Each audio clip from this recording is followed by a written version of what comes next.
Hey, you're welcome to this week's edition of the Magnate. You know by now that this program parades industrialists, corporate players, professionals from diverse fields.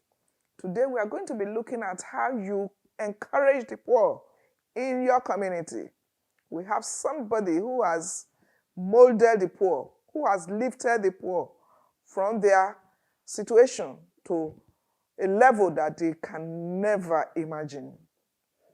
It will be a great pleasure to commence an interactive conversation with this amazing man. First, let's give you his profile. By the time you watch the citation, you will agree with me. We have picked the right choice for this program. We'll be back shortly.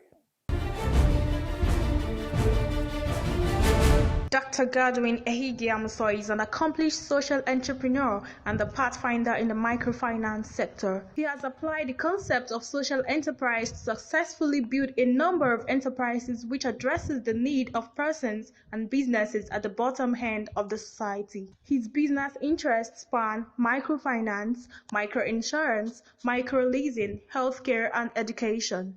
He began his involvement in microfinance as a rural cooperative officer before he founded LAPO, Lift Above Poverty Organization, a successful pro-poor development organization with operations in Nigeria and Sierra Leone. The organization has evolved into a vast collection of mutually reinforcing institutions and businesses with over 2 million clients and 6,210 in Nigeria and Sierra Leone with over 10,000 full-time staff. Dr. Ehigiamuose has been central to the development of microfinance in Africa and actively participated in the formulation of the Nigerian microfinance policy, regulatory and supervisory guidelines. He has been a notable facilitator at local and international seminars and conferences on financial inclusions. Dr. Ehigiamuose earned first and second degrees in sociology and sociology of development, respectively, at the University of Benin. He holds a doctorate degree in policy and development studies with distinction in dissertation on policy instruments and financial inclusion. In 2006, he led LAPO to win the prestigious Grameen Foundation's Award for Excellence in Microfinance. In 2008, he won the Nigeria's Model Entrepreneur Award of the Faith Foundation, and in 2010, Dr. Ehigiamuose won the Professor Schwab Foundation's Outstanding Social Entrepreneur Africa 2010 Award. In 2014, Dr. Ehigiamuose won the Lagos Business School's Distinguished Alumni Award with Mr. Peter Obi, a former governor of Anambra State. In 2016, the University of Benin awarded him the Doctor of Science (DSc) honoris causa for his outstanding contributions to human development. He authored Understanding NGOs (1998), Poverty and Microfinance in Nigeria 2000, and Issues in Microfinance, Enhancing Financial Inclusion 2011, and recently, Touching Lives, My LAPO Journey, a Memoir.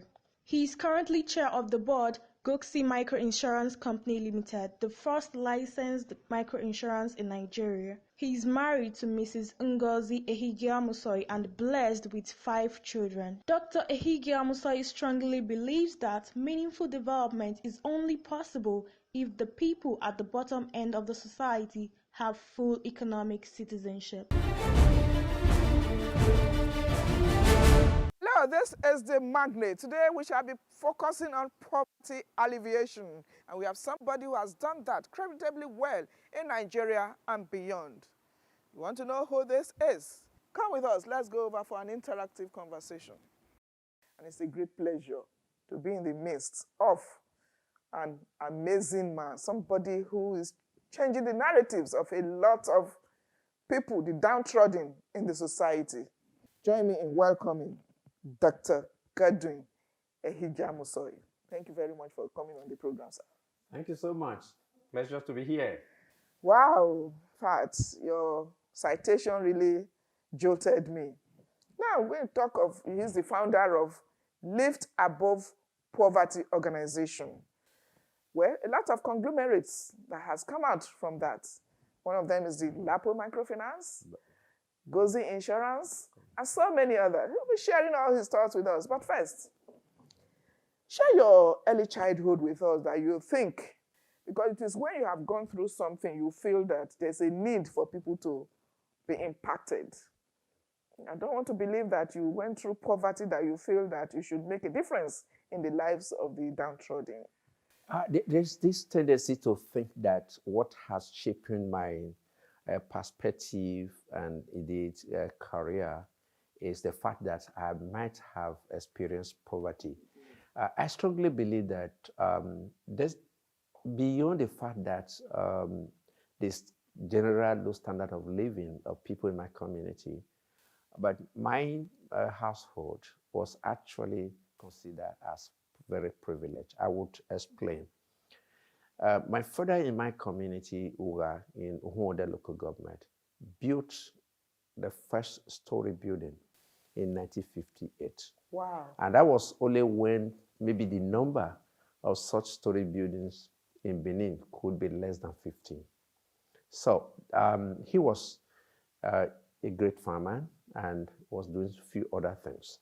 So what actually, for me, shaped my thinking, my life, and that's informed my commitment, a lifelong commitment to working in the space of poverty alleviation, is the fact that very early I was introduced into the public affair, in the sense by in primary 5, my teacher then. Primary 5? Yes, my teacher. Were you really sensitive then? No, yes, my primary 5, my teacher then, Mr. B. Bernard Osage, insisted that we contribute pence, and then every pence to buy a copy of Nigeria Ozawa on Wednesday. And that was the edition that will have children's column, edited by Rose Irabo. And so by that, I started having interest in reading newspaper, and by extension, about other people. By the time I got to the high school and indeed college, I was already subscribing. Right. So I was exposed to a lot of prominent Nigerians, especially those who were, addressing the issue of liberalization of access to education, for instance, tertiary, and others who were. So for me, I got to really know very early that the best thing, for any nation when it comes to development, in this case, meaningful development, is to consider the standard of living of the mass of the people at the bottom end of that society. Okay, I also got this information that LAPO was just like a pressure group when you were in school. This must have also emanated from that your childhood, orientation. Is that correct? Yeah, before I got to university, I spent 1 year in Ibadan for a sort of a training program, and I was exposed to the writings of Tai Sholari. And many people know him. Of course. He was committed to, he was an activist. And by the time I got to Uniben, I had the opportunity to belong to an association of students that were committed to enhancing or advocating for better life for the mass of the people at the bottom. And so I got a clear perspective, if you like, ideological perspective of what development should be. And that development should be reaching the largest number, usually, in any society at the bottom, with services and intervention that will enhance members, the standard of living of members of their household. So I had the good luck of doing a vacation job in 1980 in the cooperative office in Benin. It was quite exciting. That for me, it became clearer that cooperatives societies are actually a very effective institutional instrument to alleviate poverty. Because the development, the definition of a cooperative society is simple. It is an association of persons with limited means. Please underline the limited means. Limited means. Who pull their resources together, and from that pool, needy members of the society can draw from to improve their condition. So by the time I graduated and I sought an employment, I decided to be a cooperative officer with the Bender state government. So that's where all of it started from. Yes, to a very large extent. I think what therefore could be a factor that shaping the establishment of LAPO are one, the clarity I had about what development should be. Number two was the fact that I had interface, work extensively in the cooperative movement. Three, the fact that in the 1980s, that is where indeed the economic crisis actually began. Before 1980, not many Nigerians can spell poverty because there was none. And so in 1986, if you remember, the federal government then adopted the Structural Adjustment Program, SAP. And the central component of that program were one, devaluation of the naira, removal of subsidies, rationalization of staff in the public sector, including embargo on employment.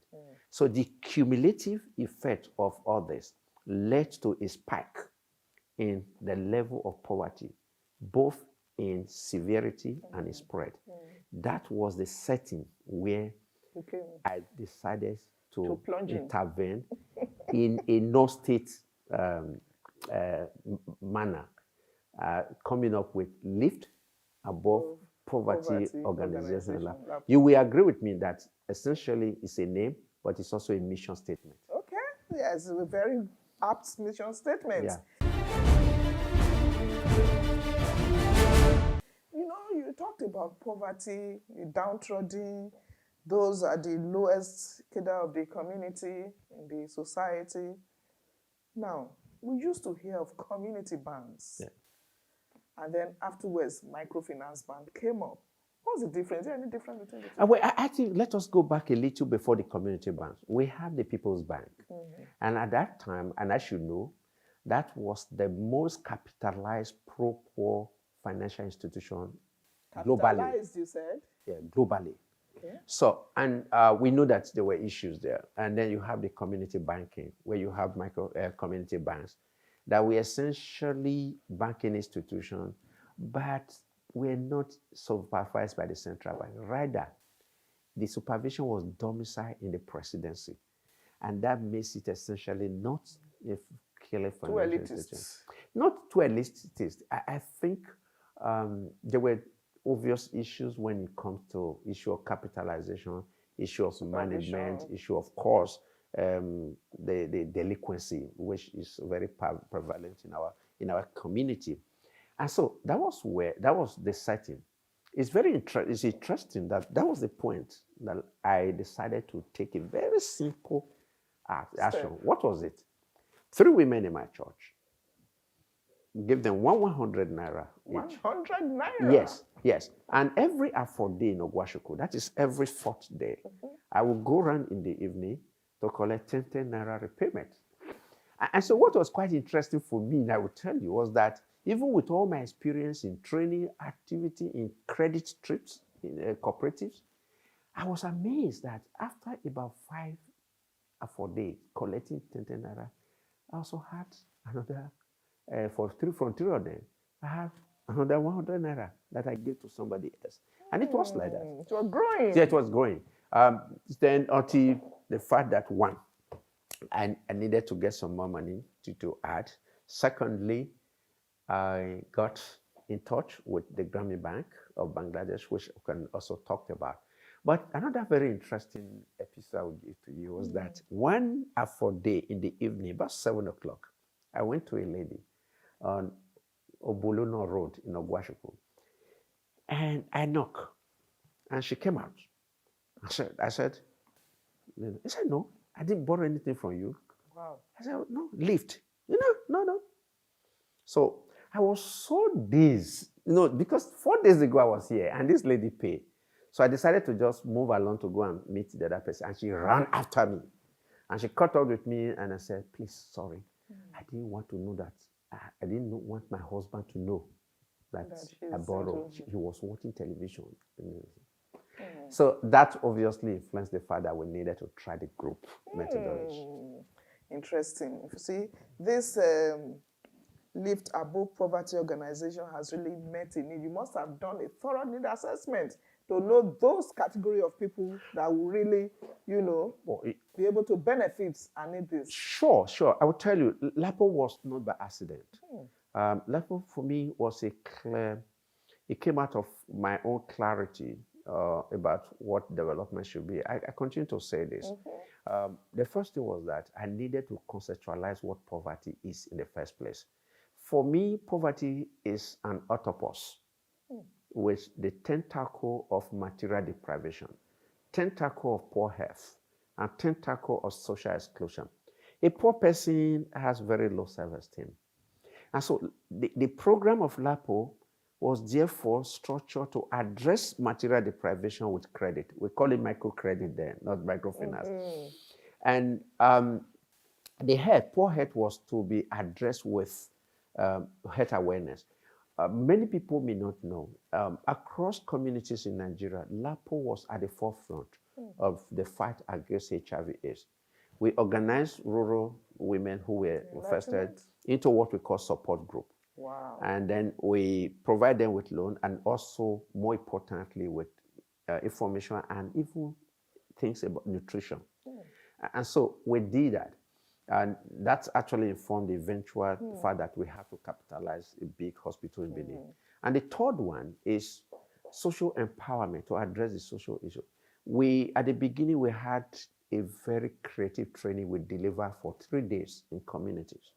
To address, yes, for sure. To address the issue of gender inequity and also to address the whole issue of customs and traditions that tend to deprive women, their potential to be able to enhance their. So it was quite an interesting thing. So LAPO, therefore, is not just about financial institution, as people will know. It was also about poor health and all that. I went beyond. I think this is also instructive. A lot of instructive things coming from you. Instructive in the sense that I decided to come up with what I call operating assumptions that we define what we do in LAPO very early, and those things we define. What are they? Very simple. Number one, poor people are so disadvantaged to benefit from services provided by highly formalized institutions. So we adopt informality. We adopt, and so poor people, if you add financing to their basic skills and labor, then much can happen. Productivity much can happen. And then we also, another one out of the 6 was the fact that women and children are more victims of poverty relatively than men. I think that is obvious. They were not original, but they were quite obvious, and they influence what we do. You have just even taken it from me, because from all your submissions so far, women. I mean, you could see that you have passion, and you even hit the nail on the head. Women and children are more vulnerable. Sure. Now, the next question I will be asking when we come back from this break is, you talked about, we have looked at it from the end, you talked about community bank, from People's Bank, community bank, microfinance bank. Why do you think anybody, particularly the poor, will be more comfortable sourcing for credit from all these lower banks than the commercial bank where they can still go? This is the Magnate. We are chatting, stimulating conversation with the founder of LAPO, which has given birth to a lot of other organizations. He is Dr. Godwin Ehigiamuose. We'll be back shortly. This is the Magnate. We are having a conversation here. It's stimulating one. I'm being educated. In fact, I'm in a school. We call it business school because I'm being enlightened. And I'm sure you're also being mentored, because we call it mentoring on television and lending a voice.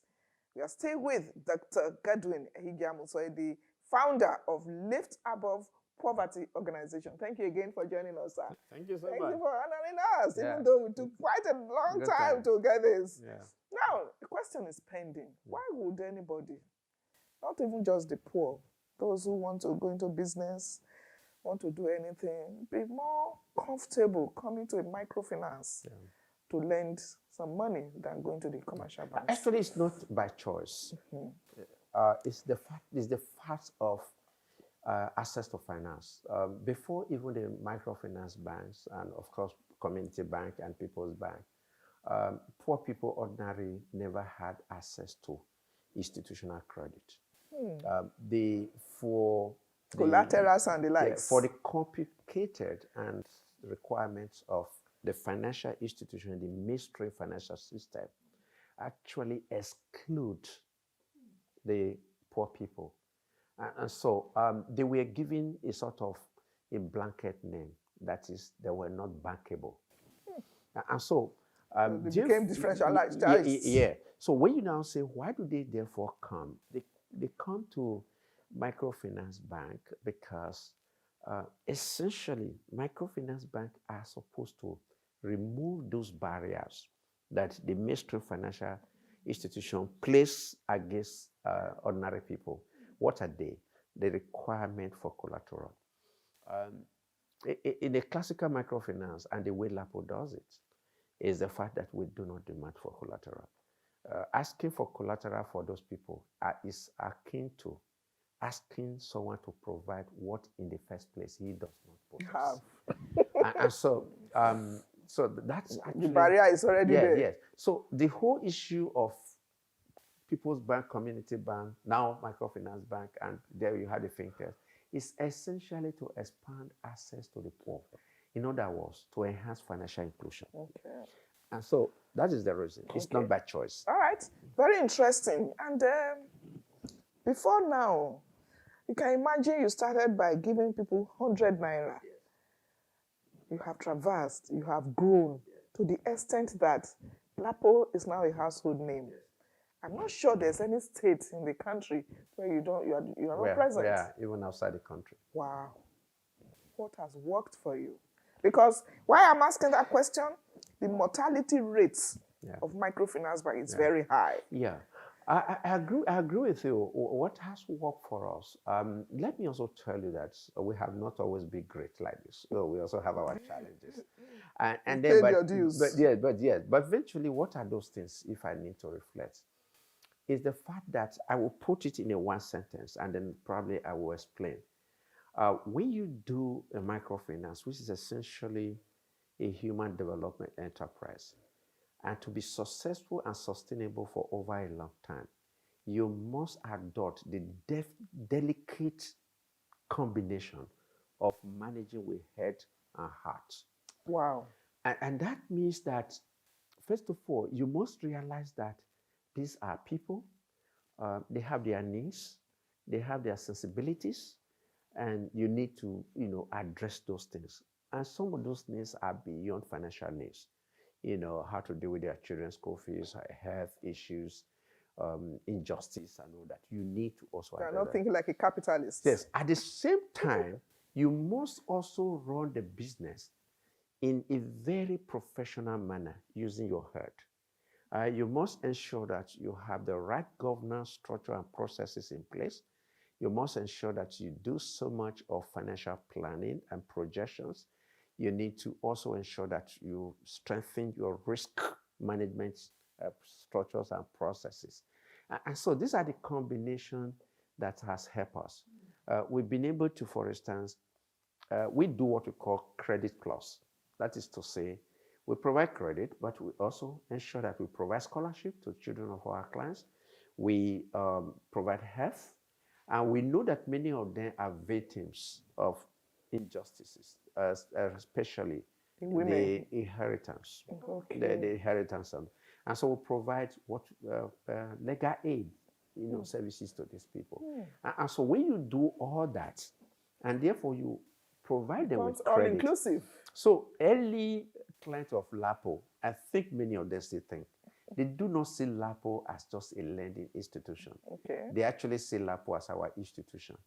It is for that reason, if I enter into a market today, I'm going to see one or two women that will say LAPO, and I will respond progress. We're It's still on the Magnate. The conversation is getting quite stimulating and interactive. Let's put a halt on the conversation for now. We'll bring you the concluding part. Same time next week. The program is still the Magnate. Join us there.